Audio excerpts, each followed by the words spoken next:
They call me General Thompson now, but honestly, I still feel more like the kid from rural Oklahoma who dreamed of serving his country.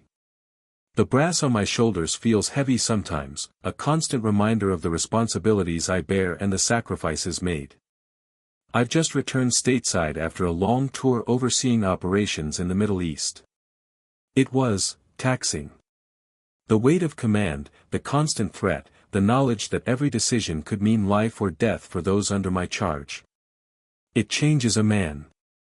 Now, I'm technically on leave, supposed to be decompressing, reconnecting with family. The military offers all sorts of programs for reintegration, but honestly, all I wanted was to see my brother, David. He's the reason I pushed so hard, the reason I wanted to make a difference. He's the one who inspired me to join up in the first place. He always looked out for me. And now, I needed to look out for him. David, he's not the same David I remember. He served 2 tours in Afghanistan. Came back with a chest full of medals, a Purple Heart, and scars both visible and invisible. He lost his left leg below the knee to an IED. The physical therapy was brutal, but he pushed through it. It's the PTSD that really haunts him. Night terrors, flashbacks, crippling anxiety in crowds.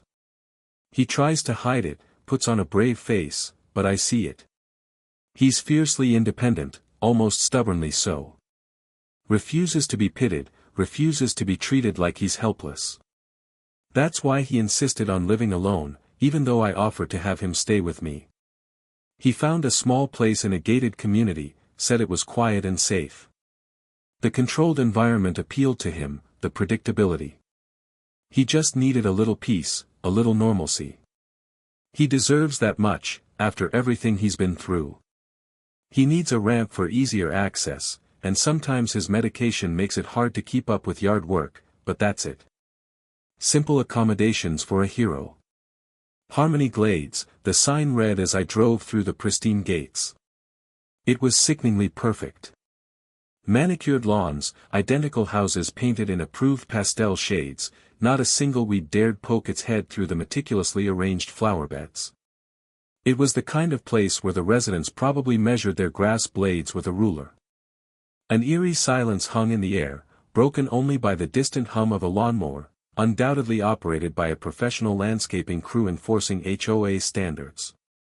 It's the kind of place where people move to escape the chaos of the real world, seeking order and predictability above all else. They value conformity and adherence to the rules, no matter how trivial. They are often retired, financially comfortable, and, well, let's just say they have a lot of time on their hands to scrutinize their neighbors' lawns and report minor infractions. I could already feel the tension in the air, the unspoken judgment. A place like this. It wasn't made for someone like David. I found David's place, a modest bungalow with a small front yard. The lawn was a little shaggy. Not overgrown by any stretch, but definitely not up to Harmony Glade standards. I also noticed his car parked slightly over the line in his driveway.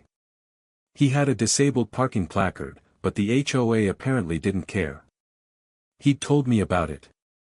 His medication makes him drowsy sometimes, affecting his balance and coordination. Trimming the lawn had become a real chore, and parking straight was sometimes a struggle. He'd requested a minor variance from the HOA, explaining his situation and providing documentation from his doctor. They denied it. Said it would set a bad precedent. A bad precedent. For showing a little compassion to a disabled veteran. It was infuriating. He was trying his best, but in a place like Harmony Glades, best wasn't always good enough. A minor slip-up, born of his sacrifices, was all it took. As I walked towards the front door, I saw her. She was standing on David's lawn, arms crossed, a look of utter disdain etched on her face.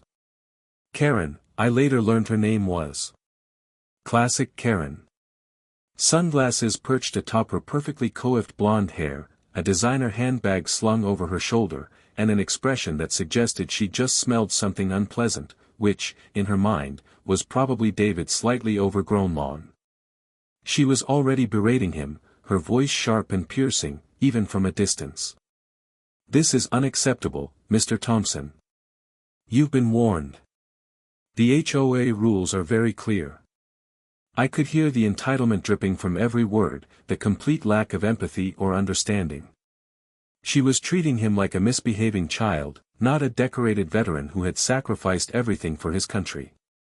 The sheer audacity of it made my blood boil. I quickened my pace, ready to intervene.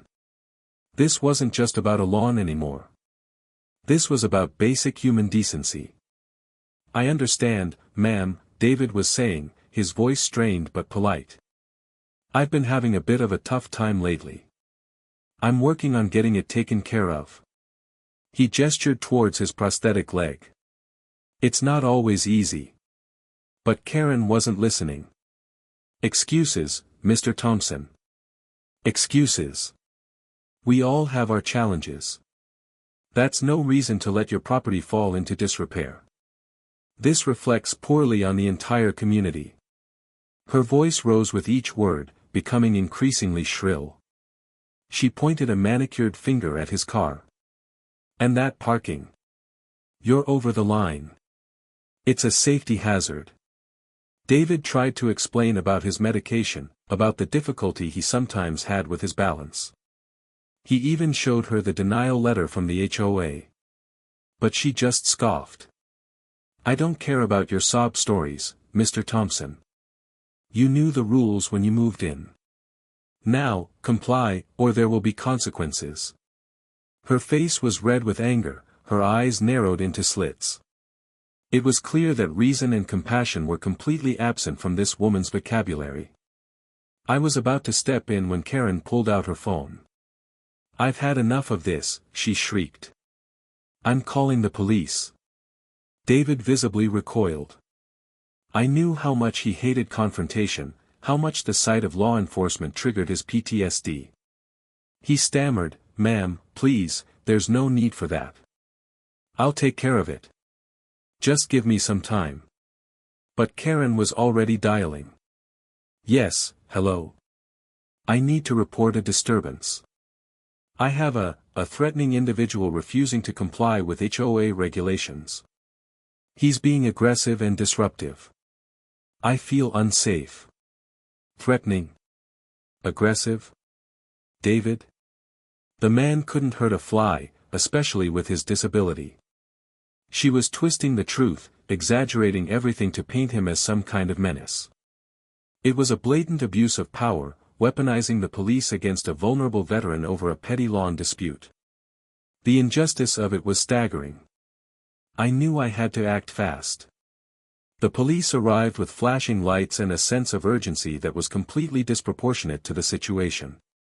2 officers approached David, their hands already hovering near their weapons. Karen stood back, smirking, clearly enjoying the spectacle. David, visibly shaken, tried to explain his side of the story, pointing to his prosthetic leg and the parking placard. "Officers, I'm a disabled veteran. I'm not trying to cause any trouble. This is just a misunderstanding." But they weren't listening. They'd already made up their minds, influenced by Karen's exaggerated account. "Mr. Thompson, we've received a complaint about a disturbance. We need you to calm down and cooperate." "I am calm," David protested, his voice rising in desperation. "I'm just trying to explain." Resisting a lawful order, one of the officers barked, grabbing David's arm. Despite his protests, despite his obvious disability, they handcuffed him and led him away. The charge? Disturbing the peace and resisting arrest. It was a complete travesty, a gross miscarriage of justice. My brother, a hero, being treated like a criminal for failing to maintain his lawn to Karen's exacting standards. That's when I knew things were about to get very serious. My phone rang just as they were putting David in the back of the squad car. It was Mrs. Henderson, David's neighbor, a kind woman who'd always looked out for him. Her voice was trembling. "General Thompson, you need to get here right away. They arrested David. It's all that awful woman's fault." I didn't need any more explanation. The rage that had been simmering inside me erupted into a full-blown inferno. I told Mrs. Henderson I was on my way and hung up, my hands shaking. I practically flew back to my car, ignoring the speed limit as I sped towards the local police station. My brother, a man who had sacrificed so much for this country, sitting in a jail cell because of a petty HOA dispute and a vindictive neighbor. It was unacceptable. I was going to get him out, and I was going to make sure that Karen, and anyone else who had a hand in this, paid the price. They had no idea who they were dealing with. I stormed into the police station, my military bearing probably making me stand out like a sore thumb among the usual assortment of petty criminals and frazzled civilians. "I'm here to see David Thompson," I demanded, my voice leaving no room for argument. The officer behind the desk barely looked up from his paperwork. "Name?" he grunted. "General Thompson," I replied, trying to keep my voice level. "He's my brother." He finally glanced up, a flicker of annoyance in his eyes. "Visiting hours aren't until 2 p.m. And you'll need to fill out this form." He slid a lengthy document across the counter. "I'm not here to visit," I said, my patience wearing thin. "I'm here to find out why my disabled veteran brother was arrested for, what exactly?" He shrugged. "Disturbing the peace, resisting arrest. Standard procedure.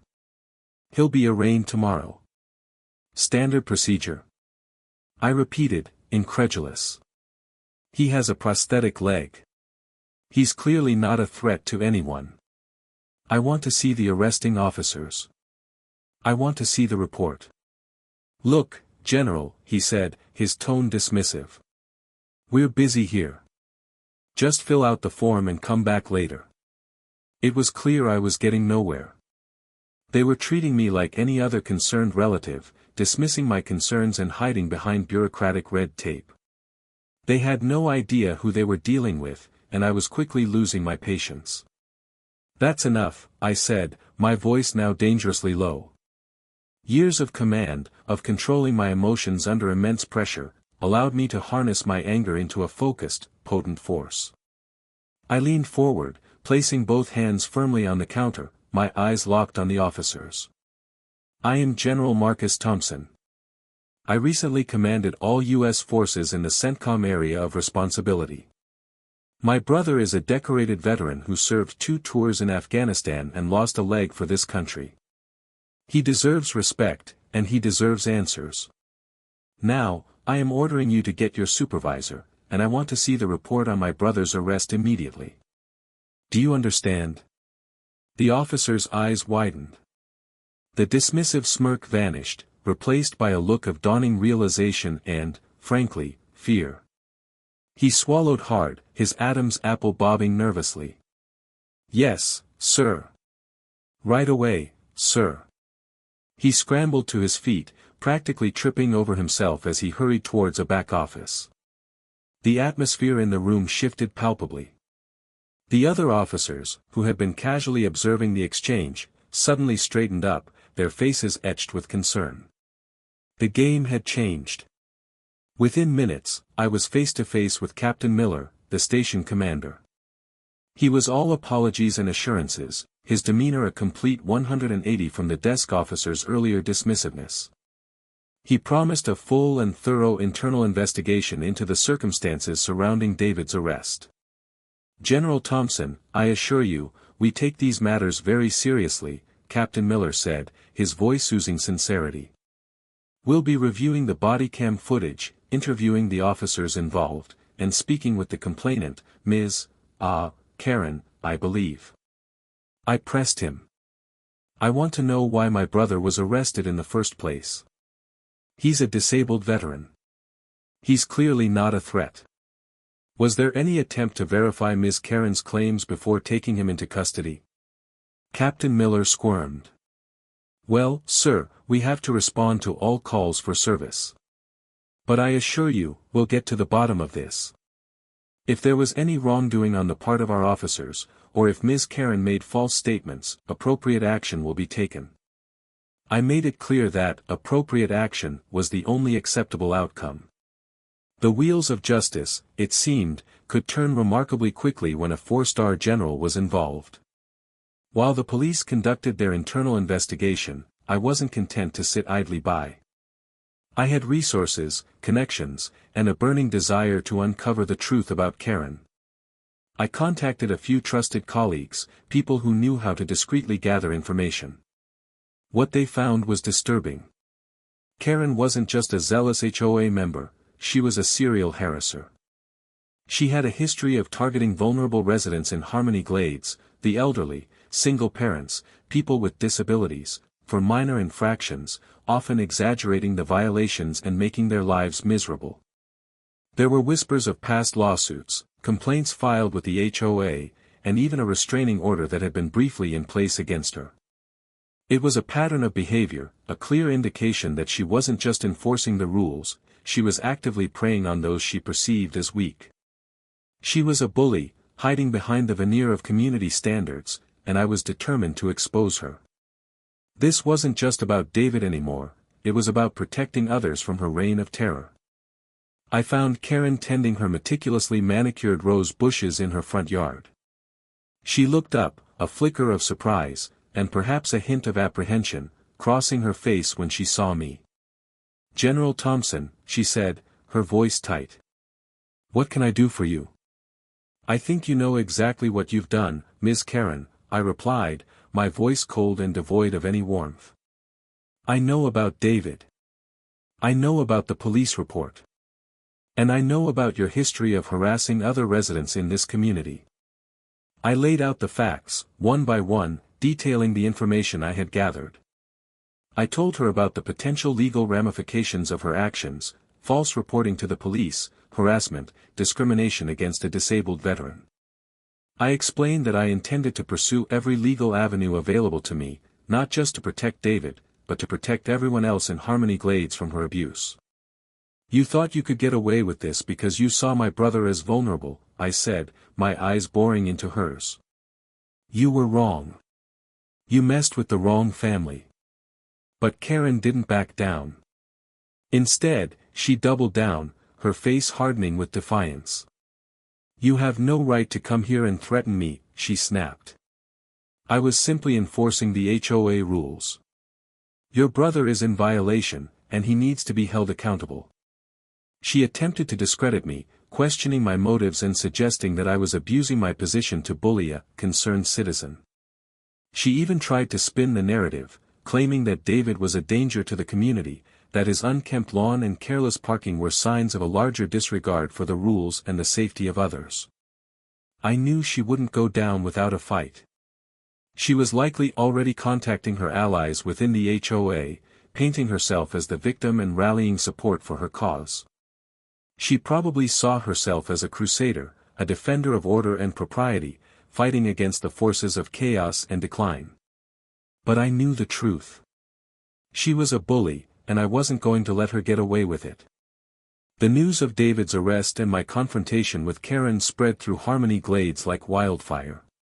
The community, once so uniformly placid, erupted into a chaotic mix of gossip, speculation, and outrage.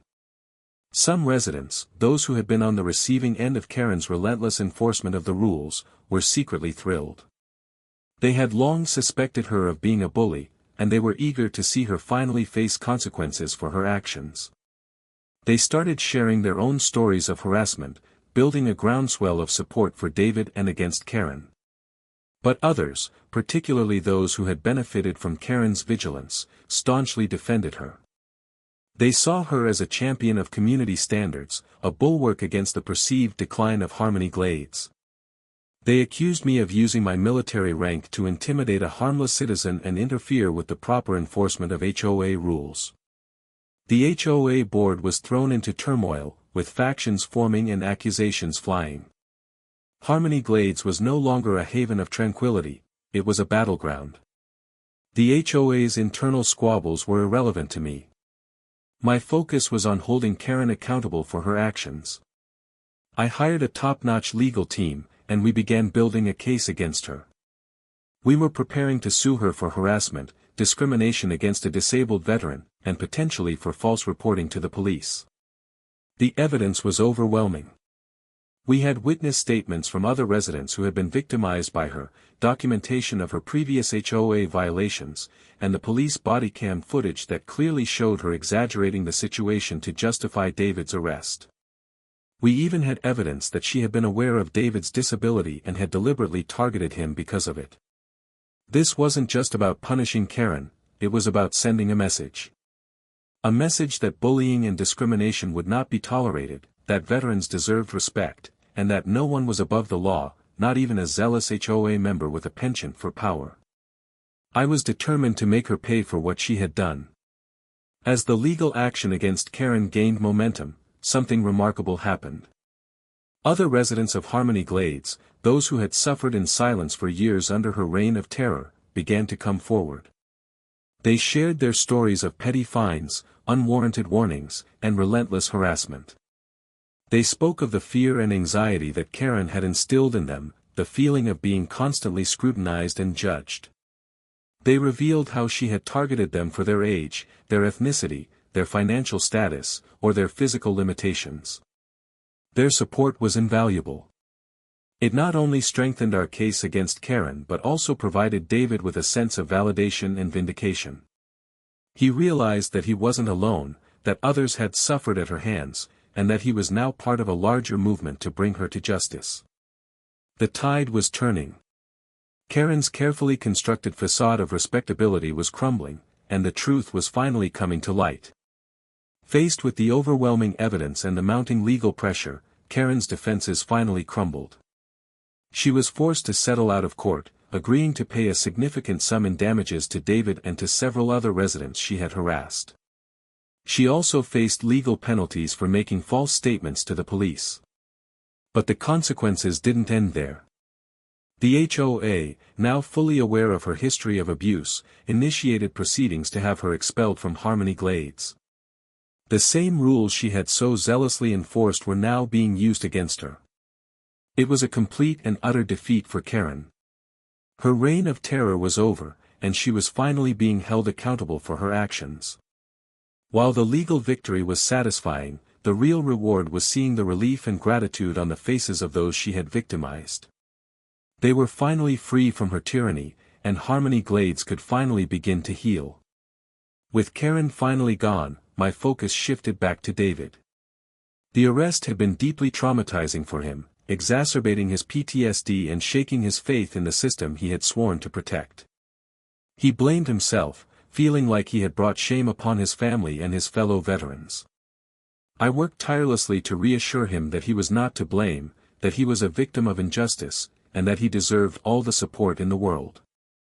I connected him with top-notch therapists specializing in PTSD and trauma recovery. I helped him navigate the VA system to ensure he was receiving all the benefits he was entitled to. Slowly but surely, David began to heal. He started attending support groups, sharing his experiences with other veterans who understood what he was going through. He found new hobbies and interests, rediscovering his passion for life. He even started volunteering at a local veteran center, giving back to the community and helping others who were struggling. He was finding his way back to himself, stronger and more resilient than ever before. The events surrounding David's arrest and Karen's subsequent downfall served as a wake-up call for Harmony Glades. The community, once so focused on maintaining appearances and enforcing rigid rules, began to re-evaluate its priorities. A movement for HOA reform swept through the community, led by residents who had been inspired by David's story and angered by Karen's abuse of power. They demanded fairer rules, more transparent procedures, and greater empathy and understanding. They called for the HOA to be more responsive to the needs of its residents, particularly those who were vulnerable or had special circumstances. The HOA board, now under new leadership, listened. They implemented a series of reforms, including a process for granting variances to residents with disabilities, a code of conduct for HOA members that prohibited harassment and discrimination, and a requirement for HOA board members to undergo training in conflict resolution and sensitivity. Harmony Glades was finally becoming a more inclusive and compassionate community, a place where everyone felt valued and respected. Looking back on everything that happened, I realized that this experience, though challenging, was ultimately transformative. It reminded me of the importance of standing up for what's right, even when it's difficult or unpopular. It reinforced my belief that everyone deserves to be treated with respect and dignity, regardless of their background, their circumstances, or their perceived vulnerabilities. It also highlighted the critical role that we all play in protecting those who are vulnerable. Whether it's a disabled veteran struggling with PTSD, an elderly resident facing harassment, or a single parent trying to make ends meet, we all have a responsibility to speak out against injustice and to offer support and compassion to those in need. My military service taught me the importance of defending freedom and fighting for what's right. But this experience showed me that those principles apply not just on the battlefield, but also in our own communities, in our own backyards. Sometimes, the greatest battles are fought not with weapons, but with words, with empathy, and with an unwavering commitment to justice. Ultimately, this story is a reminder that compassion and understanding are the cornerstones of a just and equitable society. We must strive to create communities where everyone feels safe, valued, and respected, regardless of their differences. This is particularly true for our veterans and individuals with disabilities.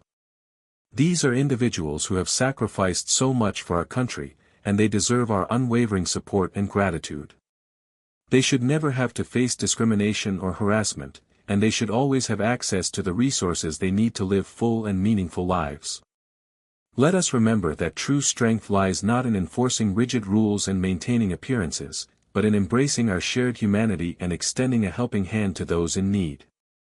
Let us strive to create a world where compassion triumphs over cruelty, where understanding triumphs over ignorance, and where everyone has the opportunity to thrive. And let us never forget that even the smallest act of kindness can make a world of difference.